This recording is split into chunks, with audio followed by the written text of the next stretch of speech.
ಎಲ್ಲರಿಗೂ ನಮಸ್ತೆ. Welcome back to my channel. ಇಂದಿನ ರೀಡಿಂಗ್, ನಿಮ್ಮ ಪಾರ್ಟ್ನರ್ ನಿಮ್ಮಿಂದ ದೂರ ಇದ್ದಾರಾ? ಅವರು ವಾಪಸ್ ಬರ್ತಾರಾ? ಬೇಗ ನನ್ನ ರೀಚ್ ಔಟ್ ಆಗ್ತಾರಾ ಅನ್ನೋ ಕ್ವೆಶನ್ಗೆ ಆಗಿರುತ್ತೆ. ಇಲ್ಲಿ ಯಾರೆಲ್ಲ ರಿಲೇಶನ್ಶಿಪ್ ಅಲ್ಲಿ ನೋ ಕಾಂಟ್ಯಾಕ್ಟ್ ಅಥವಾ ಎಮೋಷನಲ್ ಡಿಸ್ಟೆನ್ಸ್, ಮ್ಯಾರೇಜ್ ಆಗಿ ಹಸ್ಬೆಂಡ್ ಅಂಡ್ ವೈಫ್, ಗಂಡ ಹೆಂಡತಿ ಸಪ್ರೇಷನ್ ನೋಡ್ತಾ ಇದ್ದೀರಾ, ಅಥವಾ ಸಿಂಗಲ್ಸ್ ಆಗಿರೋರು ಪ್ರೀತಿನ ಹೇಳ್ಕೊಂಡಿದ್ದೀರಾ ಪರ್ಸನ್ಗೆ, ನನಗೆ ಸಿಗ್ತಾರಾ, ಅವರೇ ನನಗೆ ಸಿಗ್ತಾರಾ, ಅವ್ರ ಕಡೆಯಿಂದ ನನಗೆ ಪಾಸಿಟಿವ್ ರೆಸ್ಪಾನ್ಸ್ ಬರುತ್ತಾ ಅಂತ ಯೋಚನೆ ಮಾಡ್ತಾ ಇದ್ರೆ ಅವರಿಗೆ ಈ ರೀಡಿಂಗ್ ಇಂದ ಕ್ಲಾರಿಟಿ ಸಿಗುತ್ತೆ. So let's start. ಮೊದಲಿಗೆ ನಾನು ಇಲ್ಲಿ ಕಾರ್ಡ್ನ ಸ್ಪ್ರೆಡ್ ಮಾಡ್ಕೊಳ್ತೀನಿ. ಸೊ ಯಾರೆಲ್ಲ ನನಗೆ ವಾಟ್ಸಪ್ಪಲ್ಲಿ ಮೆಸೇಜ್ ಮಾಡಿದ್ದೀರಾ, ನೋ ಕಾಂಟ್ಯಾಕ್ಟಲ್ಲಿ ಇದ್ದೀರಾ, ಸಪ್ರೇಷನ್ನ ಅನುಭವಿಸ್ತಾ ಇದ್ದೀರಾ, ಅವರು ಕೂಡ ಈ ರೀಡಿಂಗ್ನ ನೋಡಿ ಆನ್ಸರ್ನ ಪಡ್ಕೋಬೋದು ಅಂತ ಹೇಳ್ತಾ, ಸೊ ಮೊದಲಿಗೆ ನಿಮ್ಮ ಮತ್ತು ನಿಮ್ಮ ಪಾರ್ಟ್ನರ್ ನೇಮ್ನ ಮನಸ್ಸಲ್ಲಿ ಹೇಳ್ಕೊಂಡು ಈ ವಿಡಿಯೋನ ನೋಡೋದಕ್ಕೆ ಸ್ಟಾರ್ಟ್ ಮಾಡಿ. ಸೊ ಇಲ್ಲಿ ಫಸ್ಟ್ ಕಾರ್ಡ್ 5 ಆಫ್ ಕಪ್ಸ್ ಬಂದಿದೆ. ನಿಮ್ಮ ಪಾರ್ಟ್ನರ್ ಸದ್ಯಕ್ಕೆ ತುಂಬಾನೇ ಬೇಜಾರು, ದುಃಖ, ಅಸಮಾಧಾನ, ವಿಷಾದ, ರಿಗ್ರೆಟ್ ನ ಅನುಭವಿಸ್ತಾ ಇದ್ದಾರೆ. ಯಾಕೆ ಅವ್ರಿಗೆ ಈ ತರ ಆಗ್ತಾ ಇದೆ ಅಂತ ಕೇಳೋದಾದ್ರೆ, ನಿಮ್ಮಿಂದ ಏನು ಸಪ್ರೇಷನ್ ಆಗಿದ್ದಾರೆ, ಸೊ ನಿಮ್ಮಿಂದ ನೋ ಕಾಂಟ್ಯಾಕ್ಟ್ಗೆ ಹೋಗಿದ್ದಾರೆ ಬೇಜಾರು ಮಾಡ್ಕೊಂಡು, ಇಲ್ಲಾಂದ್ರೆ ನಿಮ್ಗೆ ಏನು ಆನ್ಸರ್ನೇ ಕೊಡ್ದೇನೆ ಇಕ್ಕಿದಂಗೆ ನೋ ಆನ್ಸರ್ ಮಾಡಿ ಅವರು ಯಾವುದು ಕಾಂಟ್ಯಾಕ್ಟ್, ಟೆಕ್ಸ್ಟ್ ಮೆಸೇಜ್ ಏನು ಮಾಡದೆ ನಿಮ್ಮಿಂದ ದೂರ ಹೋಗಿದ್ದಾರೆ. ಅವ್ರಿಗೆ ಆ ಸಪ್ರೇಷನ್ ಇಂದ ತುಂಬಾನೇ ಬೇಜಾರಾಗಿದೆ. ಅದ್ರ ಬಗ್ಗೆ ಅವರು ಮನಸ್ಸಿಗೆ ತುಂಬಾನೇ ನೋವು ಉಂಟಾಗಿದೆ. ಅದರಿಂದ ತುಂಬಾನೇ ಮನಸ್ಸು ನೋವಾಗ್ತಾ ಇದೆ. ಅವರು ನಿಮ್ಮನ್ನ ಕಳ್ಕೊಂಡಿದೀನಿ ಅಂತ ತುಂಬಾನೇ ಫೀಲ್ ಮಾಡ್ಕೊಂಡಿದ್ದಾರೆ. ತಪ್ಪು ಮಾಡ್ಬಿಟ್ಟೆ ಅಂತ ಕೊರಗ್ತಾ ಇದ್ದಾರೆ. ನಿಮ್ಮನ್ನ ಯಾಕೆ ದೂರ ಮಾಡ್ಕೊಂಡೆ, ತಪ್ಪು ನಿರ್ಧಾರ ಮಾಡೋದ್ನ ಅಂತ ಗಿಲ್ಟ್ ಕಾಡ್ತಾ ಇದೆ. ಸೊ ಯಾಕೆ ಈ ತರ, ಅದು ಅವರಾಗೆ ಅವರು ಹೋಗಿರೋದಲ್ವಾ, ನೀವು ಇನ್ನ ಅವ್ರ ಪ್ರೀತಿಯಲ್ಲೇ ಇದ್ದೀರಾ, ಅವ್ರ ಪ್ರೀತಿನೇ ಎಕ್ಸ್ಪೆಕ್ಟ್ ಮಾಡ್ತಾ ಇದ್ದೀರಾ, ಅವ್ರ ಪ್ರೀತಿ ಬೇಕು ಅಂತ ಬಯಸ್ತಾ ಇದ್ದೀರಾ.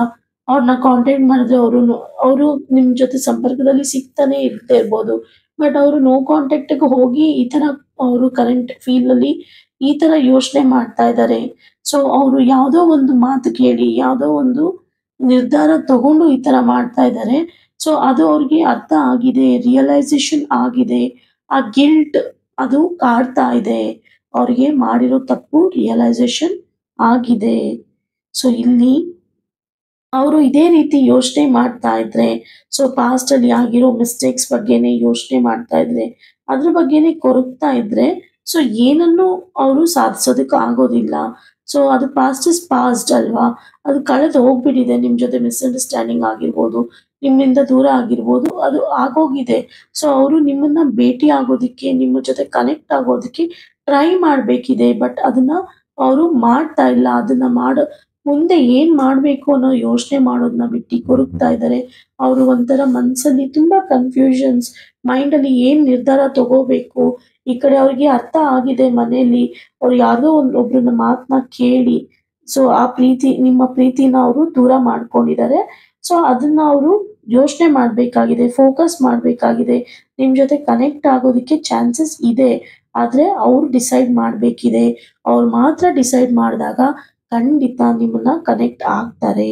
ಸೊ ನಿಮ್ಮ ಜೊತೆ ಕನೆಕ್ಷನ್ ಆಗೋದಕ್ಕೆ ಚಾನ್ಸಸ್ ಇದೆ ಅವರಿಗೆ. ಸೊ ಬಟ್ ಅವರು ನಿರ್ಧಾರ ಮಾಡ್ಬೇಕಾಗಿದೆ. ನೀವು ಅವ್ರ ಜೊತೆ ಪ್ರಯತ್ನ ಪಟ್ಟರು ಅದು ಆಗೋದಿಲ್ಲ. ಸೊ ಅವರಾಗಿ ಅವರು ನಿರ್ಧಾರ ಮಾಡಿ ಬರ್ಬೇಕಾಗಿದೆ. ಒನ್ಸ್ ಅವ್ರು ಏನಿಲ್ಲಿ ಸ್ಟಕ್ ಆಗಿದ್ದಾರೆ ಅದರಿಂದ ಆಚೆ ಬರಬೇಕಿದೆ. ಸೊ ಆಚೆ ಬಂದಾಗ ಅವ್ರ ಪ್ರೀತಿನ ಪಡ್ಕೊಳ್ಳೋಕೆ ಆಕ್ಷನ್ ತಗೊಂಡಾಗ ಖಂಡಿತ ಇಲ್ಲಿ ನಿಮ್ಮ ಜೊತೆ ಒಂದು ಮಿಲನ ಖಂಡಿತ ಸಾಧ್ಯ ಇದೆ. ಸೊ ನೀವಿಬ್ರು ಏನ್ ಸ್ಟ್ರಗಲ್ ಮಾಡ್ತಾ ಇದ್ದೀರಾ, ಎಷ್ಟು ನೋವು, ದುಃಖ, ಡಿಪ್ರೆಷನ್ ಎಲ್ಲವೂ ದೂರ ಆಗುತ್ತೆ. ಸೊ ಮತ್ತೆ ನೀವು ಕೂಡ ಅವ್ರು ಇಲ್ಲ ಅಂತ ಅಂದ್ಬಿಟ್ಟು ತುಂಬಾನೇ ವ್ಯಥೆ ಪಡ್ತಾ ಇದ್ದೀರಾ. ಅದನ್ನ ಅವ್ರ ಜೊತೆ ಹೇಳ್ಕೊಳಕ್ಕೂ ಆಗ್ತಾ ಇಲ್ಲ, ಅವ್ರ ಜೊತೆ ಸಂಪರ್ಕನೂ ಮಾಡೋದಕ್ಕೆ ಆಗ್ತಾನೆ ಇರ್ಬೋದು. ಸೊ ಅವ್ರಿಗೂನು ಅದೇ ತರ ಫೀಲಿಂಗ್ಸ್ ಆಗ್ತಾ ಇದೆ, ಬಟ್ ಅವ್ರಿಗೆ ಏನ್ ತಗೋಬೇಕು, ಏನ್ ಡಿಸಿಷನ್ ತಗೋಬೇಕು ಅಂತ ಗೊತ್ತಾಗ್ತಾ ಇಲ್ಲ. ಬಟ್ ಅವರು ಏನೇ ತಗೊಂಡ್ರು, ಏನೇ ಡಿಸಿಷನ್ ತಗೊಂಡ್ರು ಸ್ವಂತವಾಗಿ ತಗೊಂಡಾಗ ಖಂಡಿತ ನಿಮ್ಮ ಜೊತೆ ರೀಕನೆಕ್ಷನ್ ಆಗುತ್ತೆ. ಸೊ ಮತ್ತೆ ಒಂದಾಗೋದಕ್ಕೆ ಚಾನ್ಸಸ್ ಇದೆ ಅಂತ ಹೇಳೋದಕ್ಕೆ ಇಷ್ಟಪಡ್ತೀನಿ. ಅವರು ನಿಮ್ಮನ್ನ ತಲುಪೋದಕ್ಕೆ ಎಲ್ಲ ಸಾಧ್ಯತೆ ಮಾಡ್ಕೊಳ್ತಾ ಇದ್ದಾರೆ.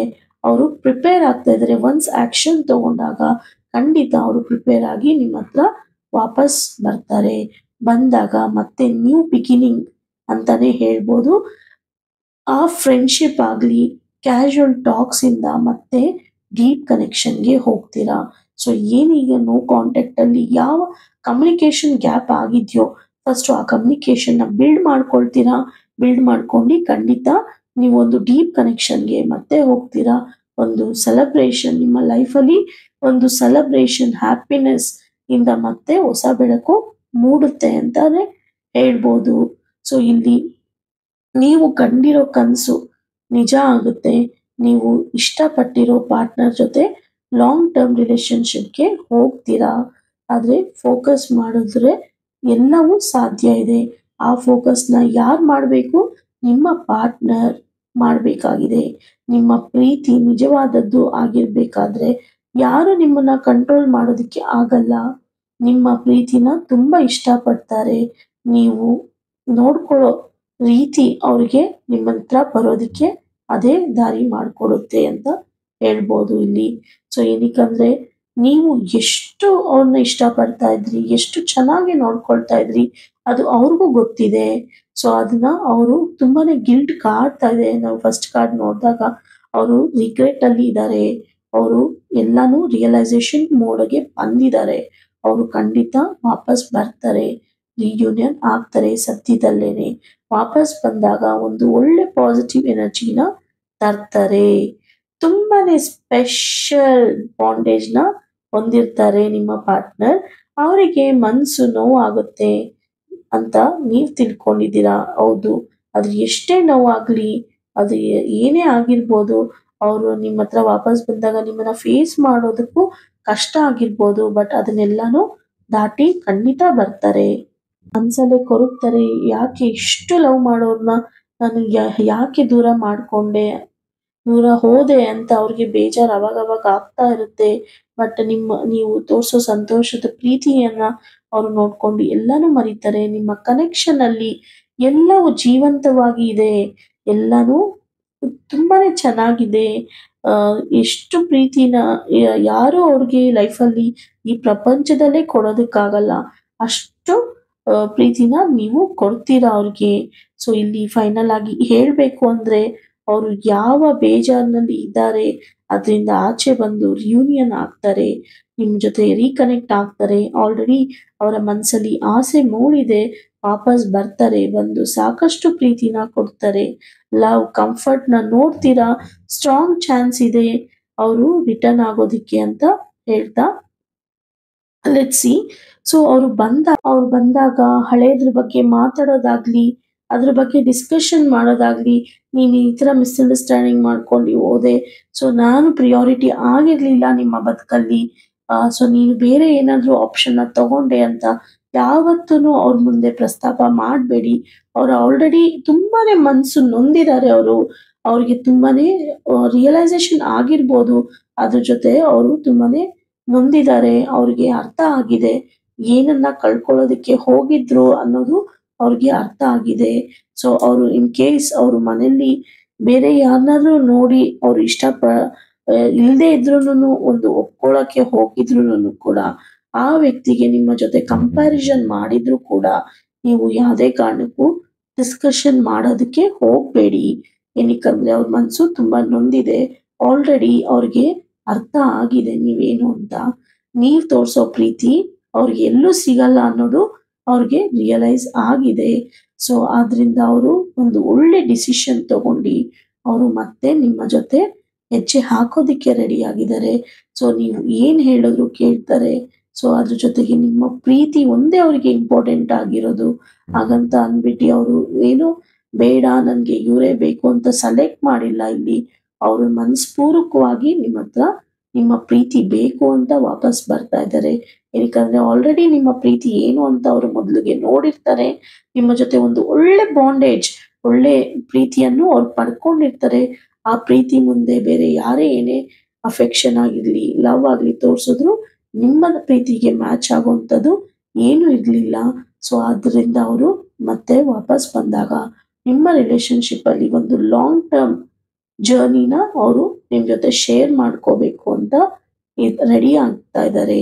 ಸೊ ಆದ್ರಿಂದ ನೀವು ವೇಟ್ ಮಾಡಿ, ಮತ್ತೆ ಅವರು ವಾಪಸ್ ಬಂದ್ರೆ ನಿಮ್ಮ ಲೈಫಲ್ಲಿ ಹ್ಯಾಪಿನೆಸ್ ಮೂಡುತ್ತೆ, ತುಂಬಾ ನಿಮ್ಮ ಲೈಫ್ ಕಲರ್ಫುಲ್ ಆಗಿ ಆಗುತ್ತೆ ಅಂತ ಹೇಳ್ತಾ, ಸೊ ನಾನು ಇಲ್ಲಿ ಟೈಮ್ ಕಾರ್ಡ್ ಕೂಡ ಚೆಕ್ ಮಾಡ್ತಾ ಇದ್ದೀನಿ.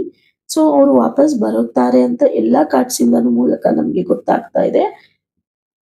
ಹಾಗಾದ್ರೆ ಅವರು ಯಾವಾಗ ಸಿಗ್ತಾರೆ, ಯಾವಾಗ ಬರ್ತಾರೆ ಮತ್ತೆ ವಾಪಸ್ ಅಂತ ನೀವು ವೇಟ್ ಮಾಡ್ತಾ ಇದ್ದೀರಾ. ಸೊ ಆದ್ರಿಂದ ನೋಡೋಣ. ಇಲ್ಲಿ ನೆಕ್ಸ್ಟ್ ಇನ್ನ 24 ಡೇಸ್ 24 ದಿವಸದಲ್ಲಿ ಅವರು ಬರುವಂತ ಸೂಚನೆ ಆಗ್ಲಿ, ಅವ್ರಿಂದ ಕ್ಲೂಸ್ ಆಗ್ಲಿ ಏನಾದ್ರೂ ನಿಮ್ಗೆ ಒಂದು ಸಿಗುತ್ತೆ ಅಂತ ಹೇಳೋದಕ್ಕೆ ಇಷ್ಟಪಡ್ತೀನಿ.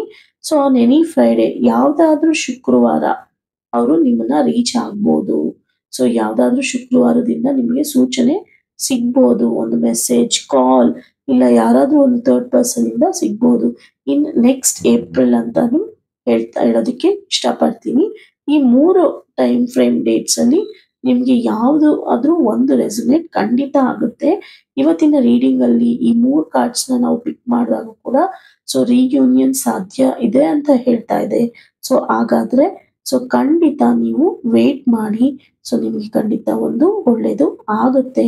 ನಿಮ್ಮ ಪ್ರೀತಿ ಪಾರ್ಟ್ನರ್ ಏನಿದ್ದಾರೆ ಅವ್ರನ್ನ ನೀವು ಖಂಡಿತ ಪಡ್ಕೊಳ್ತೀರಾ ಅಂತ ಹೇಳ್ತಾ, ಸೊ ನಾನು ಇಲ್ಲಿ ಇದ್ರ ಜೊತೆಗೆ ಯೂನಿವರ್ಸ್ ಮೆಸೇಜ್ ಕೂಡ ಏನಿದೆ, ನಿಮ್ಗೆ ಯೂನಿವರ್ಸ್ ಸಂದೇಶ ಏನಿದೆ ಅಂತ ನಾನು ನೋಡ್ತಾ ಇದ್ದೀನಿ. So let's see, let me pick the card. Universe ಇಂದ ಏನ್ ಸಂದೇಶ ಬರ್ತಾ ಇದೆ ಅಂತ ನಾವು ತಿಳ್ಕೊಳ್ಳೋಣ. ಓಕೆ, ಇಲ್ಲಿ ಹ್ಯಾಂಗ್ ಮ್ಯಾನ್ ಬಂದಿದೆ ಯೂನಿವರ್ಸ್ ಸಂದೇಶದಲ್ಲಿ. ಸೊ ನೀವು ಈಗ ಏನ್ ಮಾಡ್ತಾ ಇದ್ದೀರಾ ಆ ಕೆಲಸನ ಸ್ವಲ್ಪ ನಿಲ್ಲಿಸ್ಬೇಕಾಗುತ್ತೆ, ಸ್ವಲ್ಪ ಹೋಲ್ಡ್ ಮಾಡ್ಬೇಕಾಗುತ್ತೆ.